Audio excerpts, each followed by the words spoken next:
I have been afraid of everything for as long as I can remember. I was born and raised in New York City, a busy town filled with important people. And as I grew up, I always felt like a small girl in the midst of millions, so it didn't really help that I was a scaredy cat too. By age 5, I was terrified of the dark. At age 7, Halloween was one of my least favorite holidays. And at age 12, I was trying to figure out ways to avoid watching horror movies with my friends. But I guess all those things are natural when you're growing up. I mean, we all have things that we find are difficult to overcome.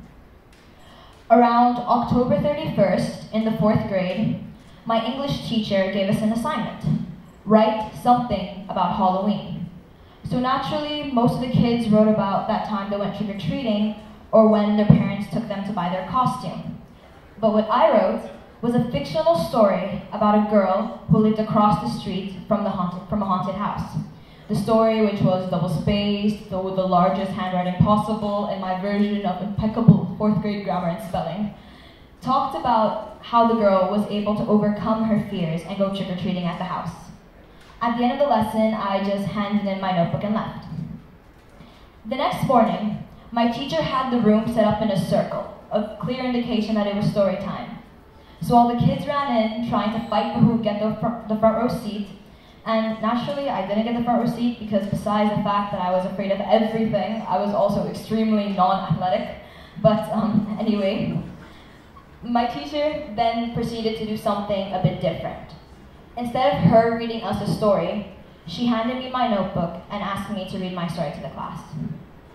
I remember this day clearly because it was the first time I was able to feel comfortable in my own voice. As a 4th grader, it was really exciting to watch the faces of my classmates as they wanted to know what would happen next and urged me to write another chapter to the story. But I think the moment that resonated with me the most, and something that I can remember to this day, is that when after I read my story, my teacher pulled me aside and told me that it had potential. She told me that this idea of a girl overcoming her fears was something she never saw anyone in the class write about before.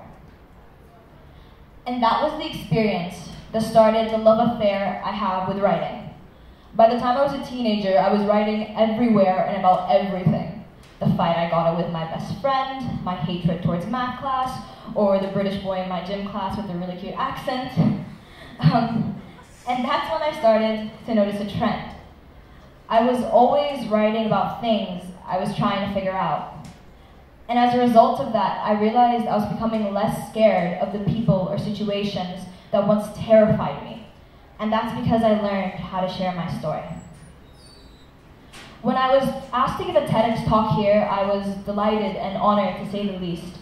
But if I'm being completely honest, I was also quite intimidated. And after weeks and weeks and weeks worth of written drafts, rewritten drafts, trying to piece together the talk that I thought would please the world and capture my love for writing, I arrived at a familiar conclusion, and that is that my passion for writing is enough. And I say that that's a familiar conclusion because it rests in the very core in how I choose to express myself. The litany of experiences that have brought me to this exact spot, on this stage, this afternoon, are the same ones that have caused me to throw my hands up in the air in the joyous celebration of life, as well as have crumbled me to the floor in grief. It is those situations that I believe connect me most to those around me.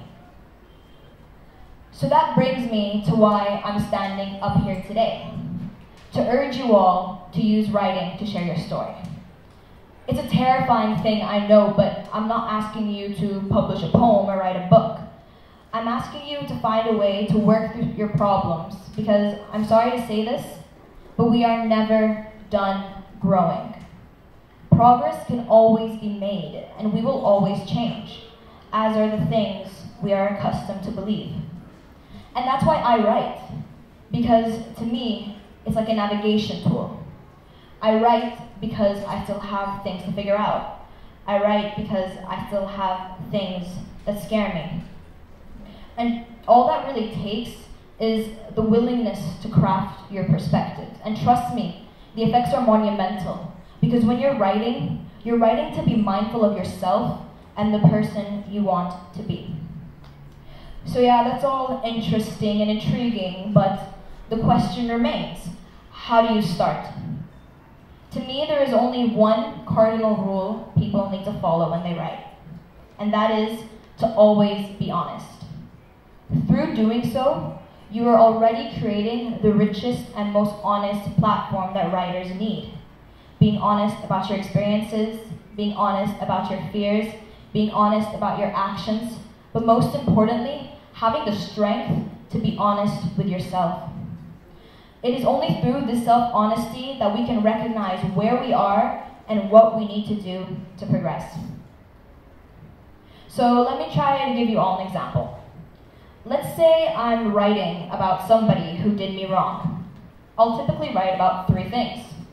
The first is what they did, the second is how it made me feel, and the third and probably most fun part is what I would like to see karma do to them. So yeah, I understand that is a bit brutal, but it's honest. It's what I'm feeling at the time, it's what I'm going through, and it's what I'm trying to figure out. I mean, just look around you. Here I am, and here are all these other speakers being incredibly vulnerable, trying to figure out what this whole world means. Through writing and sharing our stories, we can take advantage of that vulnerability. We can take advantage of that risk. So let go of this idea that your writing is supposed to be polished or perfect, because that's not what it's about. It's about creating a connection. It's about figuring out what it means to be human. So I'm imploring you all to use writing to share your story. Break down that wall you use to protect yourself from all the hurt and miseries, because even when you break it down, that means you're going to accept all the beautiful and amazing things that could be coming your way. And personally, I think that's something that none of us should be deprived of. And if it's not clear, I am desperately trying to figure all this out myself. So if you guys wouldn't mind, I would like to share one final story with you that I think shows exactly that. This is a poem I wrote for my best friend. Do not fall in love with too many words. And you know the type that makes your heart drop and your stomach spin? The words that are repeated over and over and over again until you can taste every letter and feel every syllable. The metaphors that are whispered so intricately. The apologies that are pronounced so believably. The excuses that are memorized so thoroughly. Because trust me, I have memorized those like the back of my hand. In fact, if you look at my hand, you'll see that it's filled with pen marks and unsigned letters. Messages and postcards lost into space, words I said that were never returned, words he said that he never meant. And you see, that is the problem. You cannot mean every word you say. So do not be foolish and think that you can fit them all into one phone call or type them into 140 characters, because that is not what words are about. Words are never ending, but thought out. Whispered when necessary, not often. Said to fill a heart, not a tomb. Your body is not a tomb. It cannot be built out of words, not unless you want shaky foundations, empty rooms, and broken lights. And your body does not deserve that. It does not have room for fumbling, clumsy words that are given out at every breath. Those are not the words that build a strong woman. Those are words that are spat out by cowards who are scared of permanence. So do not be cowardly and walk away from the words you say. Be the person whose words land softly in the only hands of the person they belong to. And if you are the person they belong to, open up your palms to catch them, but don't be surprised when you wind up with cuts and scrapes, because those are okay. And eventually, with time, they'll fade away. Just like the metaphors, just like the love letters, just like the excuses, just like the apologies, and just like their authors. Repeat the same words over and over and over again, and you'll never get closer to believing them yourself. Even I know that.